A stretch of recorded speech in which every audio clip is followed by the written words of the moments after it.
Merhaba arkadaşlar, hoş geldiniz. Bugün makine öğrenmesinin temel algoritmalarından olan kümelemeyi işleyeceğiz. İlk olarak kümeleme nedir, günlük hayatta uygulamaları nasıldır, bunlarla başlayacağız. Daha sonra kümeleme yöntemlerine değineceğiz. Kümeleme için ilk olarak bir veri ön işleme yapmamız gerekecek modeli kurmadan önce. Bunları göstereceğiz. Daha sonra en temel iki metot olan bölütleme ve hiyerarşik metotlardan bahsedeceğiz. Bunları Python'da kodunu yazacağız. Son olarak da kurduğumuz modellerin başarısını değerlendireceğiz. Kümeleme bir gözetimsiz öğrenme metodudur. Gözetimli gözetimsiz katılıyor muyuz? Katılıyorsunuz. Kısaca tekrar hatırlatayım. Geçen hafta regresyon işlemiştik. Burada boy ve kilo adında değişkenlerimiz vardı. Boy üzerinden boyunu bildiğimiz bir kişinin kilosunu tahmin ettik. Buna bağımsız değişken, diyoruz. Örneğin 1.50 boyundaki birisinin kilosunu 45 olarak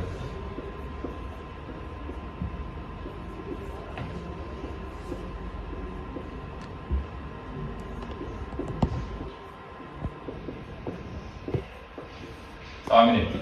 Burada bağımsız değişkenlerimiz ve bağımlı değişkenlerimiz vardı. Daha önce eğittiğimiz veri seti üzerinden kiloluyu tahmin ettik. Şöyle bir grafik çizdik hatta. Burası boy olsun. Burası kilo. Boy 1.50 ile 2 metre arasında değerler alsın. Kilogram da 40 ile 120 arasında değerler alsın.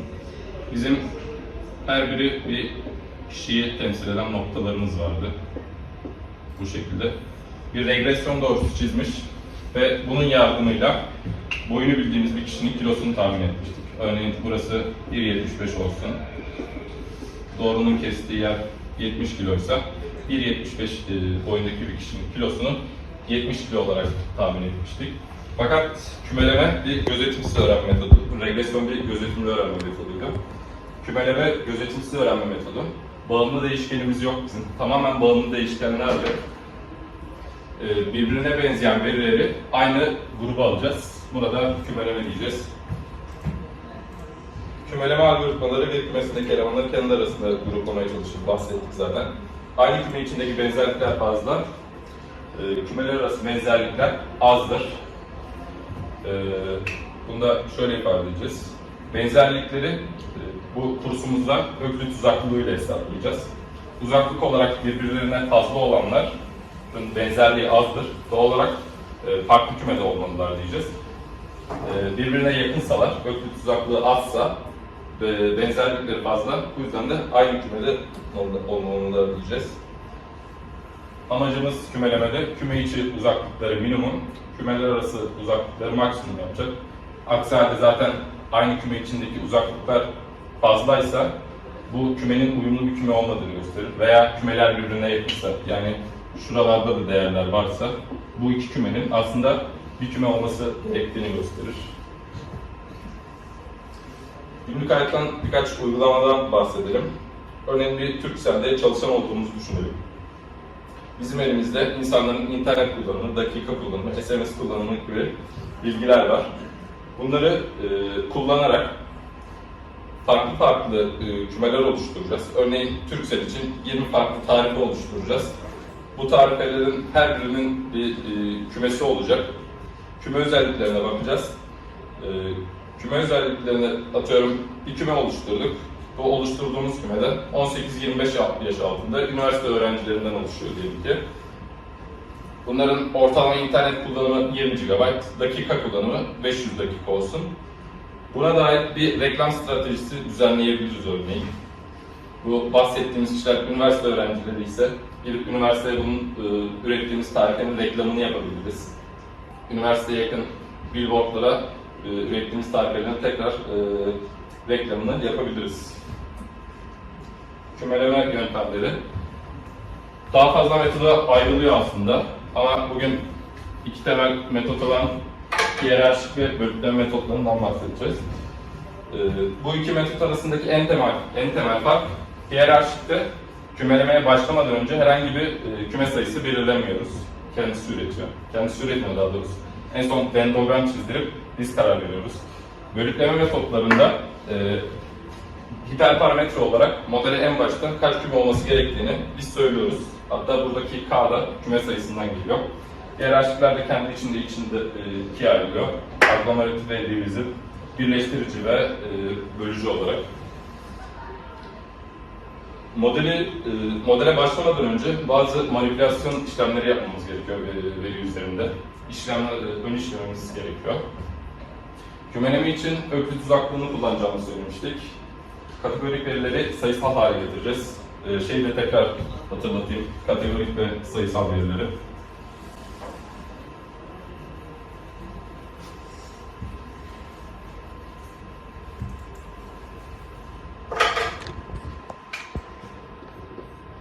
Bizim özellik tiplerimiz temel olarak kategorik ve sayısal olarak ikiye ayrılıyor. Bunlar da her biri kendi içinde tekrar ikiye ayrılıyor. Nominal ve ordinal olarak.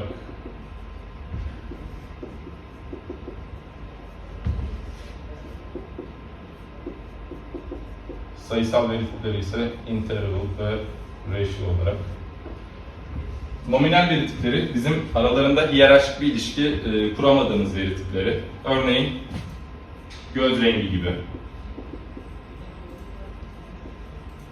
Göz rengi örneğin siyah veya siyah olabilir, mavi olabilir, yeşil olabilir, kahverengi olabilir. Fakat bunlar arasında herhangi bir hiyerarşik üstünlük yok.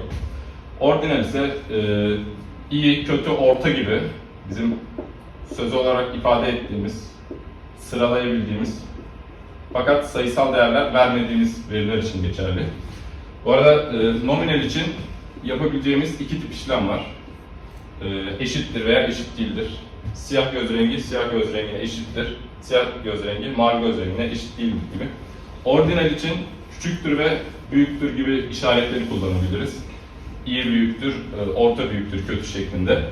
Interval değişer ise artı ve eksi işlemlerinde kullanacağız. Buna örnek olarak da Celsius cinsinden sıcaklığı verebiliriz. 20 derece 10 dereceden daha sıcaktır ama bunlar arasında bir oran ilişkisi kuramayız. Mutlak sıfır olmadığı için Celsius cinsinden uzaklıkta 20 derece 10 dereceden 2 kat sıcak diyemeyiz.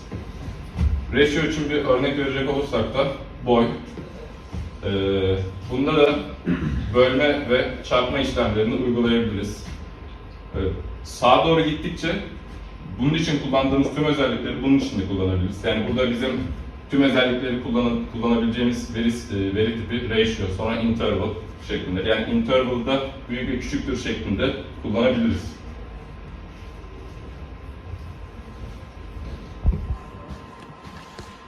Kategori verileri sayısal hale getirme dedik. Örneğin bizim eğitim durumu gibi veya göz rengi gibi iyi orta kötü şeklinde sıraladığımız ordinal değişkenleri bizim sayısal hale getirmemiz gerekiyor. Örneğin ne yapabiliriz? İyiye 3 deriz, ortaya 2, kötüye 1. Bu şekilde kategorik verileri sayısal hale getirebiliriz. Kayıp veriler, veri setimizde birçok sebepten dolayı verilerimizi kaybetmiş olabiliriz. Örneğin bir anket yapıyoruzdur. Anketi yaptığımız kişi bize maaş bilgisini vermek istememiş olabilir. Bu bizim için bir kayıp veridir. Veya veri tabanında bir sebepten dolayı silinmiş olabilir. Kayıp verilerin olduğu satırlara silme veya doldurmayla bir yaklaşım geliştireceğiz. Verileri tamamen, eğer bir eksik verisi varsa tamamen sil diyebiliriz o satırı. Fakat bu çok tercih ettiğimiz bir yöntem değil. Çünkü veri bizim için değerli. Yani örneğin 1000 tane satır olan bir veri setinde 500 tanesinde eksik veri varsa 500'ünü silmek o veri setinin bayağı bir yapısını bozabilir. Doldurabiliriz. Doldurma işlemi birçok şekilde gerçekleştirilebilir. Örneğin burası için dakika kullanımı, Aleyna Tilki'nin dakika kullanımı verisi bizde yok. Nasıl doldurabiliriz? Fikri olan var. Ortalamasını alabiliriz. Ortalamasını alabiliriz. Daha ileri bir yöntem olarak diğer özellikler açısından benzeyenlerin ortalamasını alabiliriz. Yani rastgele herkesin ortalamasını almaktansa işte 38 GB internet kullanımı, SMS kullanımı 11 olan diğer verileri bulup veya buna yakın verileri bulup bunların ortalamasını alabiliriz. Aykırı değerler yine sevmediğimiz şey. Bunlar için de silme ve baskılama yaklaşımları var. Aykırı değerleri silebiliriz ama kayıp verilerdeki gibi çok tercih edeceğimiz bir yöntem değil. Çünkü az önce de bahsettiğim gibi veri bizim için değerli ve onu silip atmak çok tercih ettiğimiz bir yöntem değil. Bunun yerine baskılama kullanabiliriz. Onda da şöyle örnek vereyim. Boy ve kilo diyelim tekrar. Örneğin 1.90 boyunda 45 kilo birisi olsun. Bu bir aykırı değer. Yani toplumda çok az karşımıza çıkacak bir değer. 1.90 boyundaki birisinin 45 kilogram olması. Bunu şöyle yapabiliriz. 1.90 boyundaki diğer kişileri alırız. Bunların boy ortalaması diyelim ki 85. Ve bu hariç minimum değerde 75 olduğunu varsayalım. Burayı 75 ile doldurabiliriz. Yani alttan baskılamış oluyoruz. Ölçeklendirme. Bunu da tekrar hangi değişken üzerinden gidelim? Boy ve yaş üzerinden gidelim.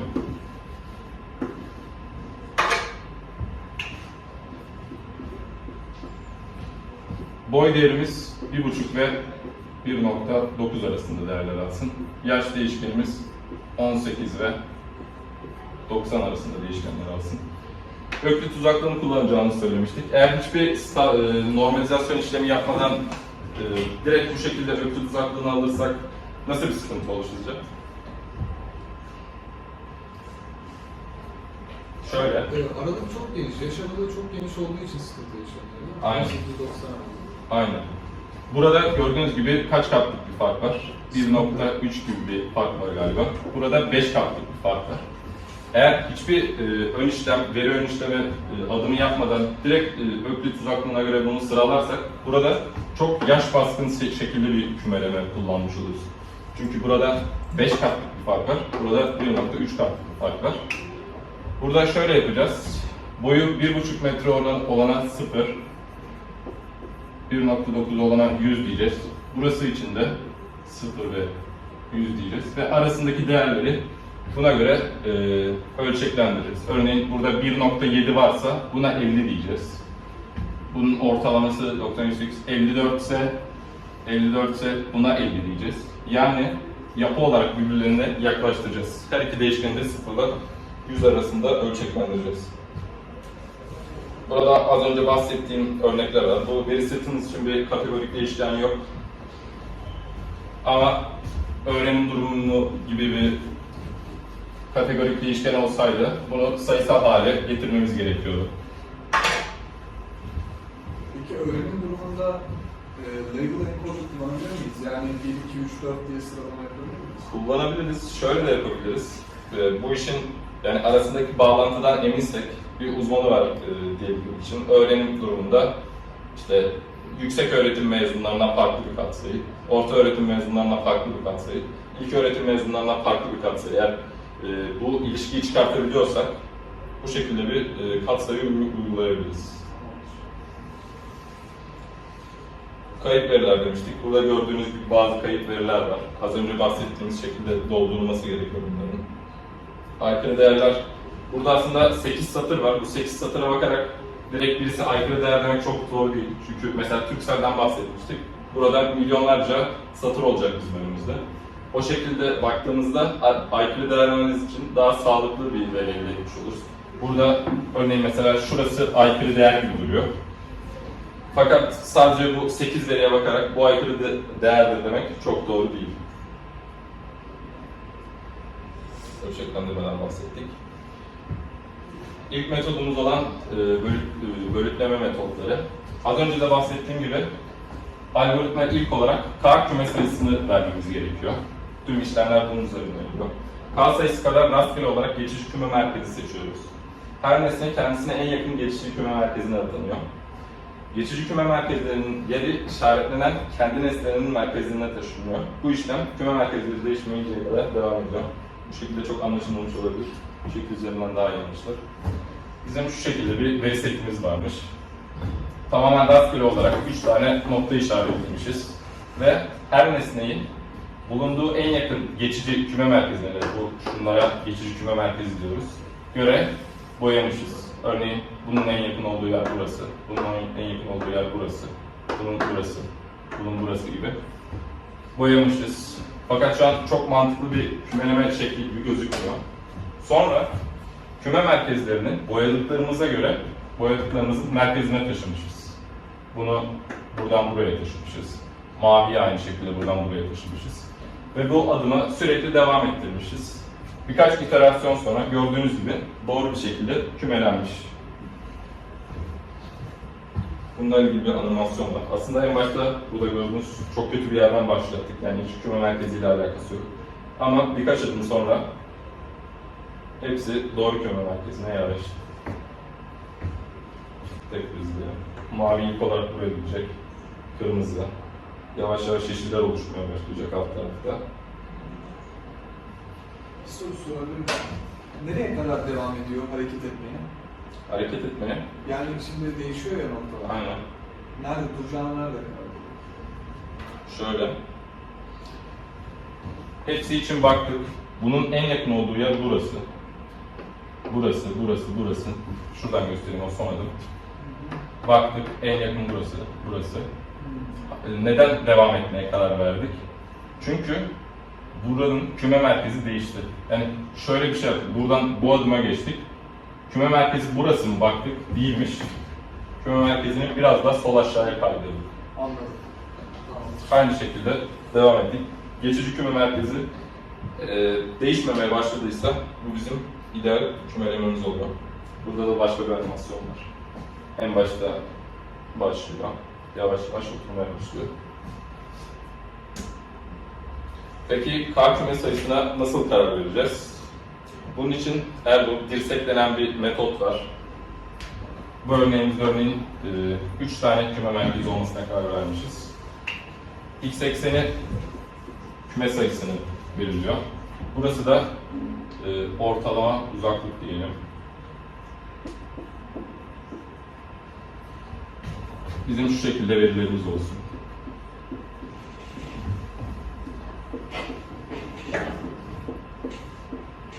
Burada iki küme olduğunu zaten rahatlıkla görebiliyoruz. Bu örnek için açıklayacak olursak en başta şurada 9000 gibi bir değer vermiş y ekseninde. Tek küme olursa eğer bu iki kümenin merkezi şurası olur. Her nesnenin küme merkezine olan uzaklıklarını hesaplıyoruz. Şu uzaklık, şu uzaklık, şu uzaklık. Topluyoruz ve nesne sayısına bölüyoruz. Böylece ortalama uzaklığı hesaplamış oluruz.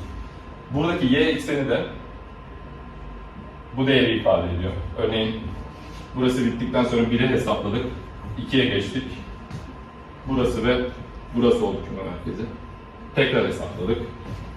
Bu şekilde gittikçe sıfıra yaklaşacağız. Fakat bizim bu veri seti için örneğin 7 yapmamızın çok bir anlamı yok. 3'ten sonra zaten kayda değer bir azalma görülmemiş. Burada dirsek yaptığı yeri seçmemiz gerekiyor. Şimdi kodlama kısmına geçeceğiz.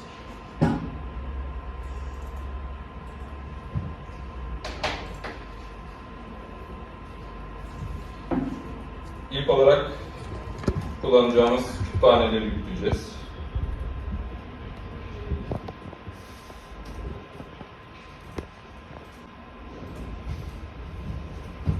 Pandas kullanacağız.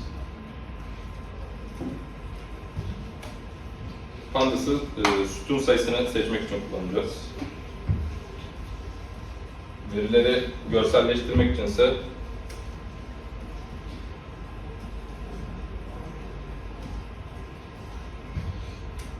Matplotlib'i kullanacağız. PLT olarak çağırdık.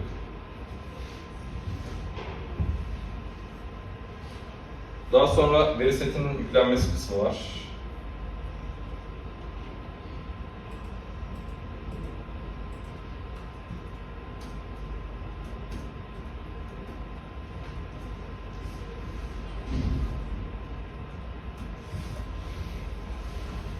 Çiçekler veri setini kullanacağız.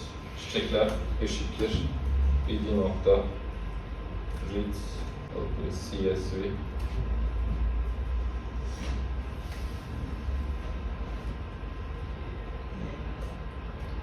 Çiçekler veri setimize bir göz atalım. Gördüğünüz gibi ID sütunumuz var. Alt yaprak uzunluğu, üst yaprak uzunluğu, üst yaprak genişliği ve türler. Biz veri setimize türleri vermeyeceğiz. Şu sütunları kullanacağız sadece. ID'yi de kullanmayacağız çünkü ID'nin bizim kümelememiz adına bir yararı yok. Biz alt yaprak uzunluğu, alt yaprak genişliği, üst yaprak uzunluğu ve üst yaprak genişliğini kullanarak bu verilerini bildiğimiz çiçeklerin özelliklerini türlerine göre ayırt edeceğiz.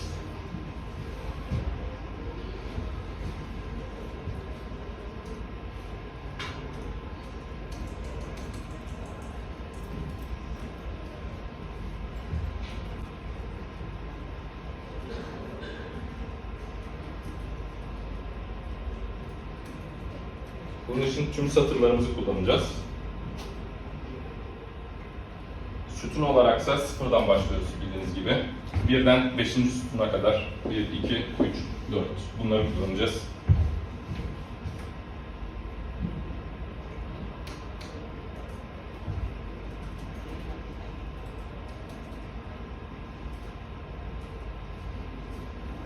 Çiçekleri tekrar görüntüleyelim. Gördüğünüz gibi elimizde sadece bu 4 sütun kaldı. İlk olarak bir veri setini tanıyalım. İstatistiklerini, ortalamasını vesaire. Veri set hakkında bir fikir sahibi olmamız için.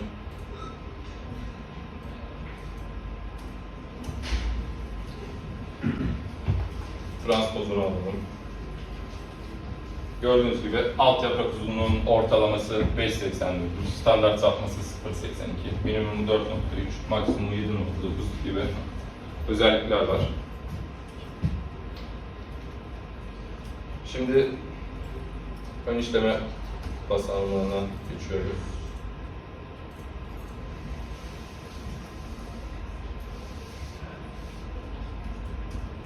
Bunun için preprocessing Scikit-learn'dan preprocessing'i indireceğiz.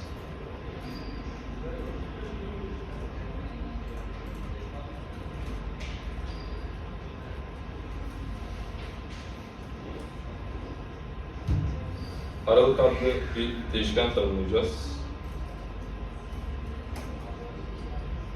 Sonra min, max, scale diyeceğiz. Ve özelliklerimizi 0 ile 100 arasında ölçeklendireceğiz. Sonra bu aralığı çiçekler veri setine uygulayacağız.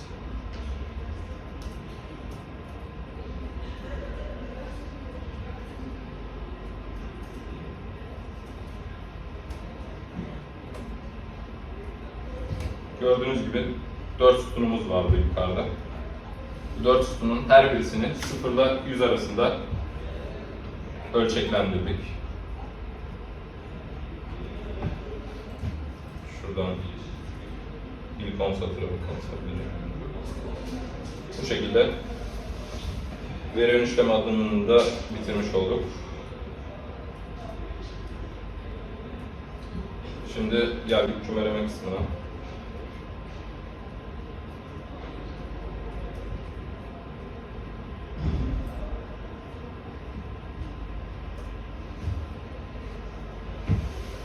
Tekrar bir kütüphane import etmemiz gerekecek.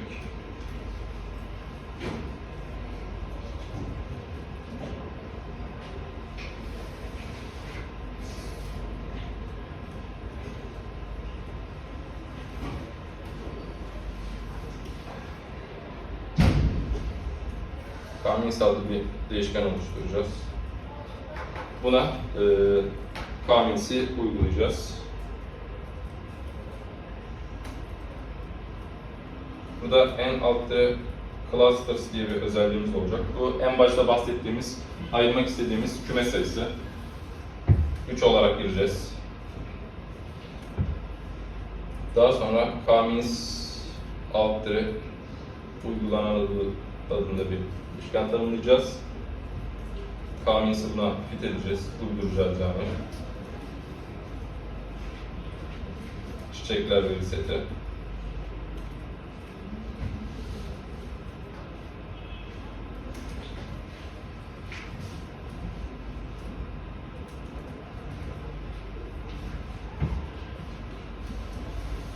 Burada şimdi hangi nesneyi nasıl etiketlemiş bunu göreceğiz. Gördüğünüz gibi ilk nesneleri 1, daha sonrasının ikincileri 0 ve son nesneleri 2 olarak etiketlemiş. Bunu görselleştirelim daha kolay anlaşılması açısından.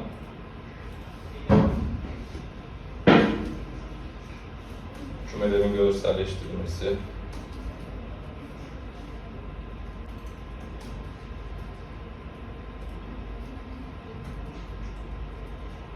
Cümlelerden bir değişken oluşturacağız.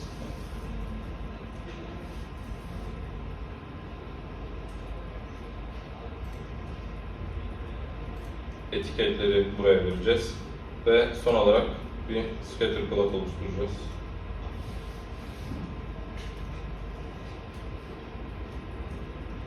X eksenine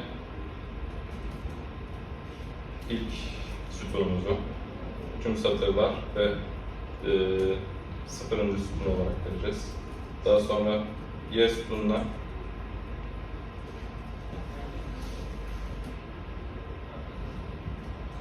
birinci sütunumuzu vereceğiz ve bunları kümeler label'ına, etiketine göre boyayacağız. Tamamdır.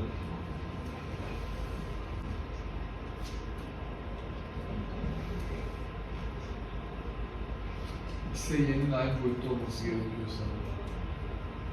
XY pardon. Şurada tüm satırları seçmeyi unuttum. Bu şekilde bir küme çıktı karşımıza. Bu özellik açısından düşük olanlar. Burası papatya kümesi, burası lale kümesi, burası güller kümesi. Fena bir model olmadı yani. 5 dakika ara verelim, sonra diğer metotla devam edelim. 100 adama harbi kolay ya. Testi zaten. Oğlum 58 almışsın, daha ne istiyorsun? Fizikten kaç aldın? 50 almışsın lan, daha güzel. Yani şunu Ben göstereyim, eskiden neden 60 kötü aldım. dediğimi anlayacaksın. Şunu göstereyim ben sana. Ders bekliyor. Başlayalım. Hadi başlayalım. Şunu görünce neden kötü dediğimi anlayacaksın. Neden anladın mı şimdi? Harika. Düşmesini istemiyorum. Çok iyi. Evet. Başlayalım. İkinci yöntemimiz hiyerarşik metotlar. Burada yine Öklit'e dayanarak işlemler yapıyoruz. En başta bir kap hiperparametresi vermiyoruz modele. Verileri x ve y ekseninde düşünelim. Bunların her birinin bir matris şeklinde kendi arasındaki uzaklıklarını tespit ediyoruz. Örneğin S1 için kendisiyle olan uzaklığı doğal olarak bir. S1, 2, şurası 4'müş. S1, S3, 2'ymiş. Şöyle. Bu şekilde bir matris oluşturuyoruz. Sonra matrise bakıp buradaki en küçük değeri seçiyoruz. Burası için 2 değeri. S1 ve S3 arasındaki. Diyoruz ki siz aynı kümede olun. Sonra bu kümenin orta merkezinin şurası olarak belirliyoruz. Bir sonraki adıma geçiyoruz. Bir matris daha oluşturuyoruz. Burada S1 ve S3 birleşti. Aynı işlemi tekrar yapıyoruz. S1 S3 kümesiyle S2 arasındaki uzaklık 6. S1 S3 ile S4 arasındaki 9. S2 ve S4 arasındaki uzaklık zaten değişmiyor herhangi bir işlem uygulamadığımız için. Yine en küçük değeri seçiyoruz burada. En küçük değerimiz S2 ile S5 arasındaki 3. S2 ve S5'e siz aynı grupta olun diyoruz. Bunu tek bir küme oluncaya kadar devam ettiriyoruz. Ve bunun sonucunda dendrogram çizdiriyoruz. Dendrogram deniyor buna. Biz ilk olarak 1 ve 3'ü birleştirmiştik en yakın ikisi olduğu için. Burada da dendrogramda ilk olarak 1 ve 3'ü birleştiriyoruz. 2 uzaklığında. Daha sonra 2 ve 5'i birleştirmiştik. Bunu da 3 uzaklığında birleştirmiştik. Her adımda devam ettiriyoruz. Daha sonra 2, 5 ve 4'ü birleştirmişiz.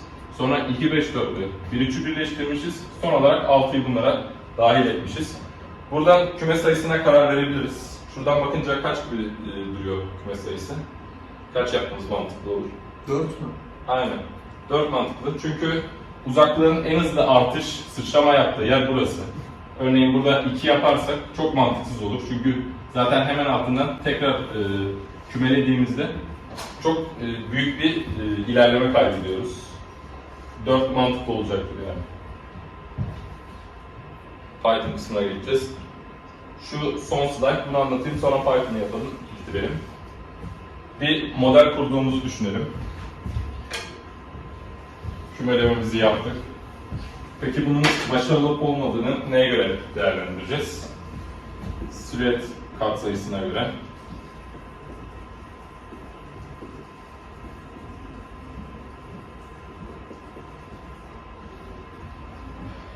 Kohezyon kümemiz arasındaki uyumu ifade ediyor.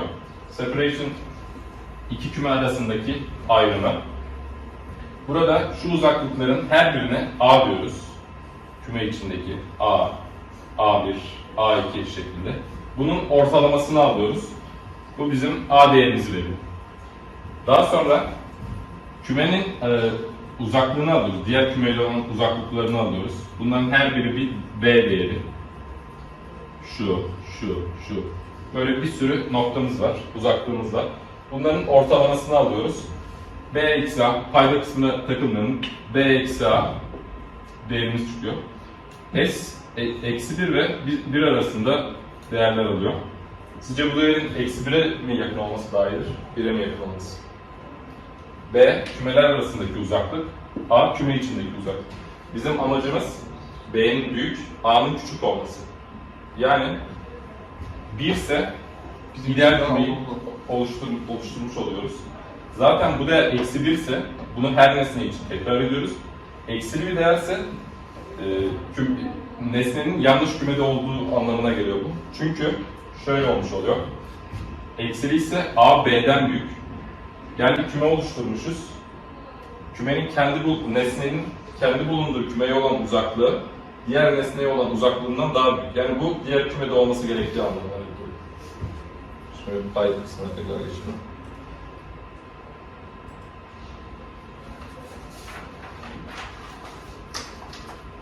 Burada birçok ortak olacak. Tekrar yazayım mı yoksa kopyala yapıştır bir şey? Kopyala yapıştır. Kütüphaneleri falan tekrar ekler. Kütüphaneleri aynı şekilde yükleyeceğiz.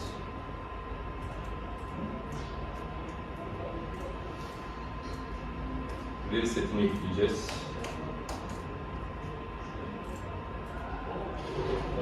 Dediğimiz veri seti de işte.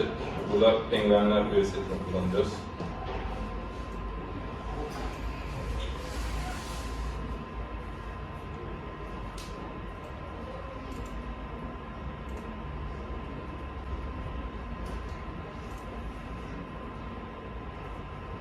Çalıştırdığımızda sütunda tür değerimiz var. Penguenin yaşadığı ada değeri var. Gaga uzunluğu var. Gaga derinliği var. Yüzgeç ve vücut kütlesi değişkenlerimiz var. Bu değişkenlere göre kaç kümeye ayırmamız gerektiğine ve kaç tür olduğuna karar vereceğiz.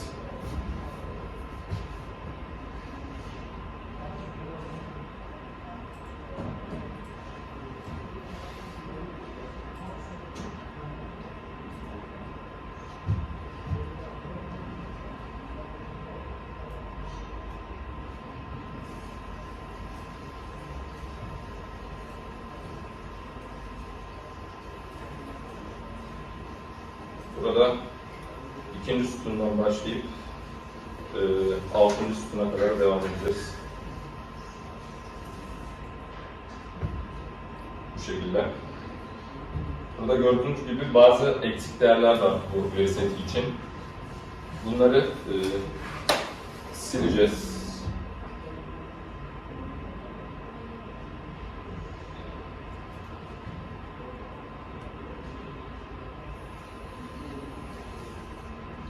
ön işlem hazırlığı.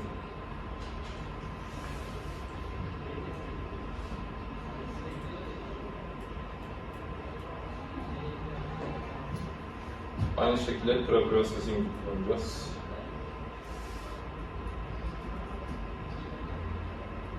Fakat burada min-max scaler'ı kullanmadan önce eksik olan verileri düşürmemiz gerekiyor. Bunun için penguenler eşittir penguenler nokta drop deneyimleyeceğiz. Eksik olan veri setlerimiz tamamen düşecek.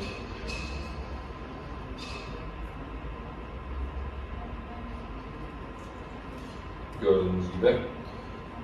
Şimdi dendrogram çizmeye geçeceğiz.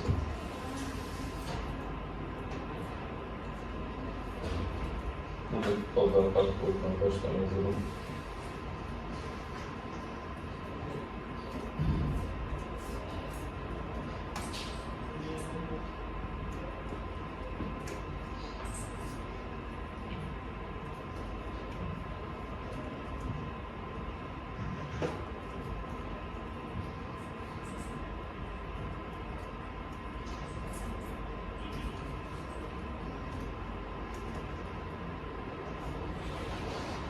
İnkış metodunu bulacağız. Average adlı bir değişken tanımlayacağız.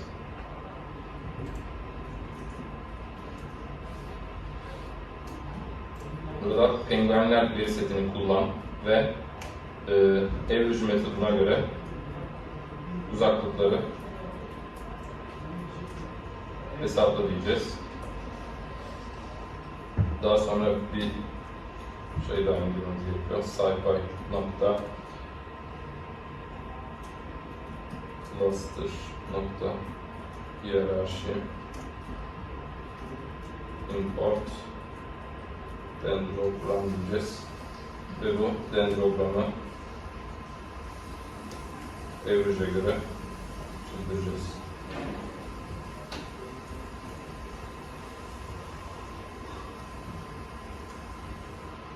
En başta burada 343 tane nesnemiz var bizim. İlk adımda birbirine en yakın olan iki nesneyi birleştirdi. Bunlar çok küçük olduğu için göremiyoruz. En yakın olan iki nesneyi birleştirdi. Tek bir küme olana kadar devam etti bu işleme. Burada net bir şekilde karar verebileceğimiz bir şey yok. Hani bunu 2'ye de ayırabiliriz, 3'e de ayırabiliriz. Sıçrama yaptığı yerler 2 ve 3. Daha aşağıdan da bölebiliriz. Net bir cevabı yok. Kaç tane K küme sayısı olması gerektiğini. Dendrogram çizdik. Burada eğitimimiz bitti. Teşekkürler. Ağzınıza sağlık.